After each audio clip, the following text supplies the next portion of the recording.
Үйде батыр жауда жоқ, үйде шешен дауда жоқ. Очень старая мәтелі, и сондай түсінікті. И я много знаю, это забыла уже. Валерия Файт немесе Баба Валя Қазақстанның немісі. Орысша, немісше және қазақшаға бірдей ағып тұр. Мен қазір жөндеп сөйлесе алмаймын да бұрынғыдай. 2 класты қазақша бітірдік. О кезде комендатура деген жағдай болған. Онда басқа ауылдан ауылға жібермей тұғын соғыс болған кезде. Содан кейін орысша о кезде тіл жоқ болады, қазақша оқыдық.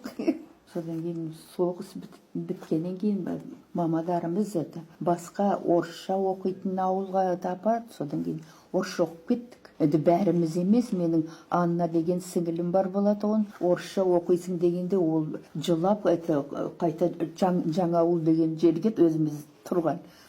Сонда кетіп қалам деді. Содан кейін 5 класста ол қазақша бітірді. Анасы, бір әпкесі және 2 сіңілісімен Қазақстанға жер аударылған кезде Валерия 4 жаста еді. Екінші дүниежүзілік соғыс басталған соң Совет одағының немістері Германияның тыңшылары деп айыпталған. Көпшілігі қамауға алынып, жер аударылған немесе атылып кеткен. Валерияның әкесі лагерге түсіпті, ал оның артында қалған отбасы Семей облысының Қазақ ауылында жан сақтаған. Нас выселили с Украины и отправили в Казахстан.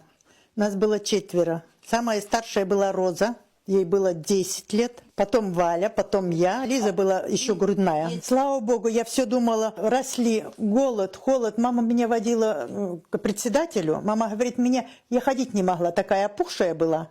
И выписали зерноотходы, чтобы можно было жарить и есть. И ничего, выросли. Валерия мен Анна 15 жылдан астам Германияның Дюрин қаласында тұрады. Совет одағы дырған соң 1990 жылдардың ортасында жүздеген мың неміс Қазақстаннан көшіп кетті. Бөлек тұратын апалы сіңлілі екеуі бір-біріне жиі қонаққа барады, бірге ас әзірлеп, кейде қазақша ән айтады. Ғасыр әжем аңсаған, сағынышым сар ормандай самсаған.